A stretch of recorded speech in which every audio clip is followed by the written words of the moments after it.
on Saturday, April 30th, together with about 2,000 other people, all organized into affinity groups, all having been through nonviolent training. We all walked together onto the construction site from 4 different directions and established camp there, not expecting even necessarily that we were going to be able to get onto the site, but we did. And ended up spending that day and that night. And then the next day, Sunday, May 1, that's when the governor showed up and lots and lots and lots of police showed up. And, by the time that day was over, 1,415 people had been arrested, all very peacefully put onto either buses or National Guard trucks, taken initially to the National Guard Armory in Portsmouth, and then brought to, I believe, 6 other National Guard armories because the local jails weren't going to be big enough to hold that many people. We were in the armories for as long as 2 weeks before finally we agreed to terms to leave. And during that 2-week period of time, attention to the dangers of nuclear power, to the issue of nuclear power, spread through the news media, through word of mouth, because people were wondering, like, who are these people? Why are they doing this? Why are they willing to be incarcerated? Maybe nuclear, what are the dangers here? What are the issues people are trying to raise awareness about? So who did organize this headline-grabbing occupation? What, if any, success did they have in their movement? And most importantly, how does this affect energy policy today?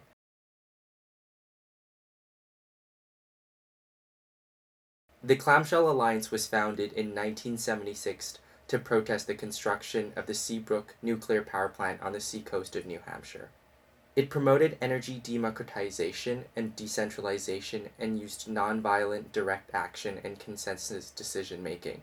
It was very well planned. The whole thing, the written portions, the briefing, the constant talks they gave to the people, they definitely cleaned out participants who might have caused any problem.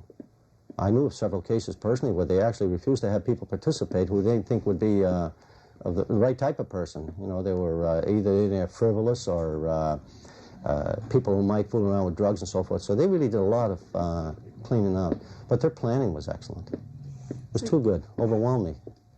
When local people's objections to Seabrook, including town meeting votes in several seacoast communities, were ignored by regulators and the state government, Clamshell brought the issue to the court of public opinion using nonviolent direct action and community education.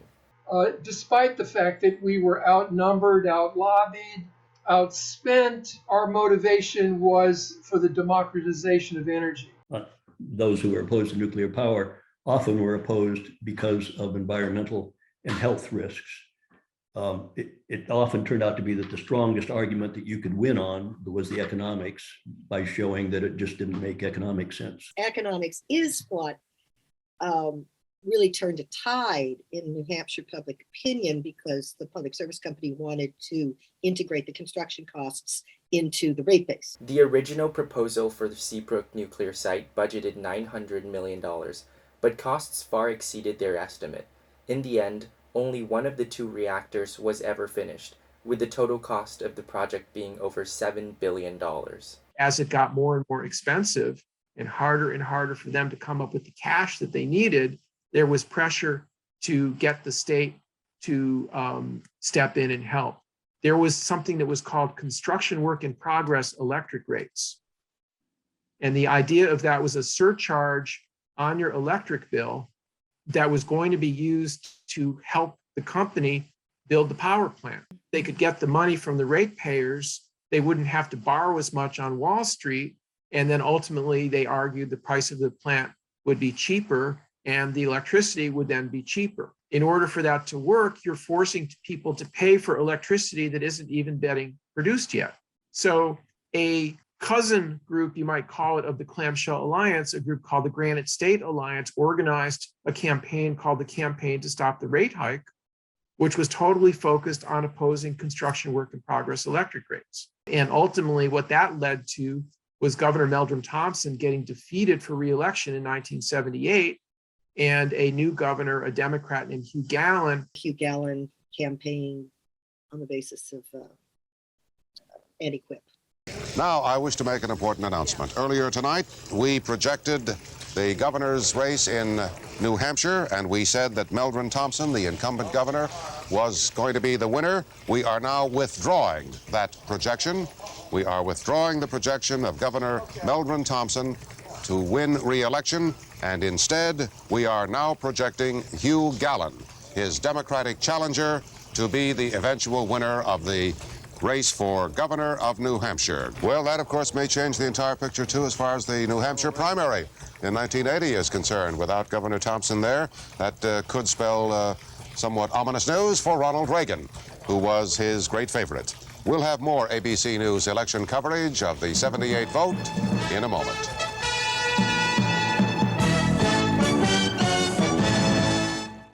In 1979, Governor Hugh Gallen signed into law RSA 37930A, which made it clear that public utility rates or charges shall not in any manner be based on the cost of construction work in progress.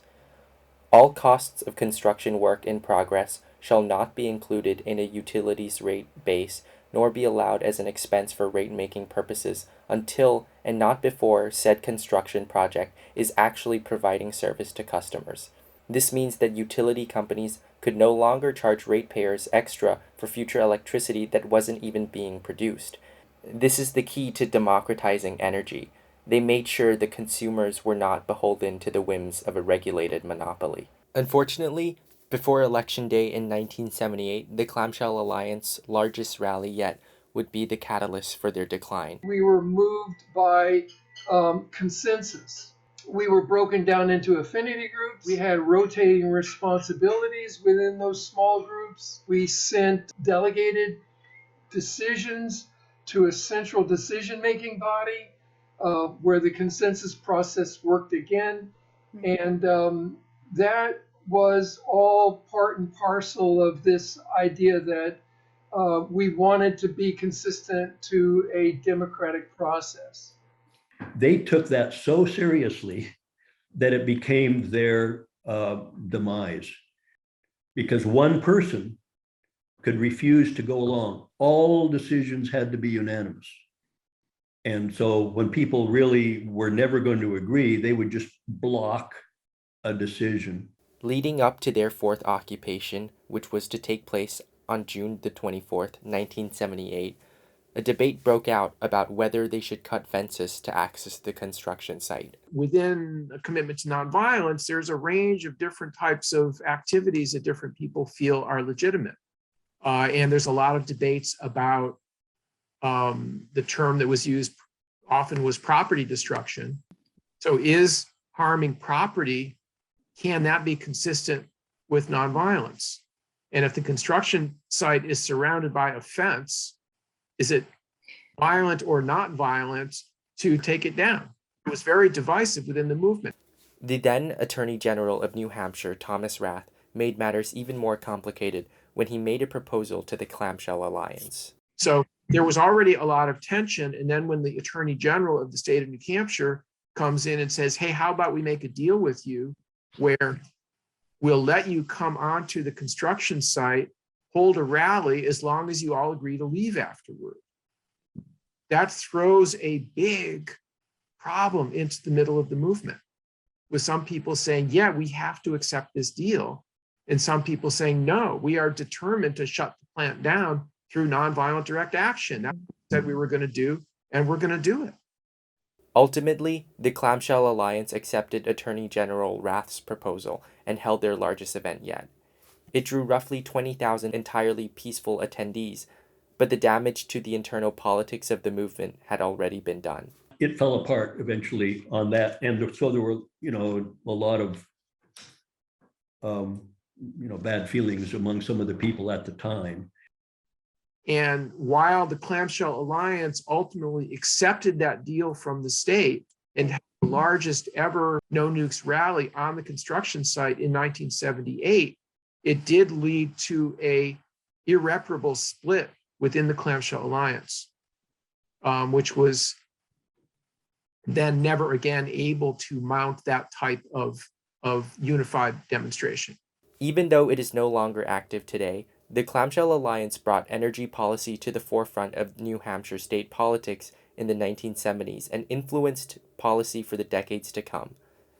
So when we think about the story of the Clamshell Alliance, while we're of course going to talk about these big dramatic demonstrations and confrontations with the state and how we were able to, expose the truth and, however else we might want to put it, there was a lot of other stuff that was going on. And that's where some of these things that have to do with energy policy also come to play. Many Clamshell Alliance members stayed in the area and went on to work in energy justice issues, including energy policy and renewable energy development. If you want to learn more about energy justice and policy in New Hampshire, visit the Dartmouth Energy Justice Clinic website. Thank you for watching and have a great day.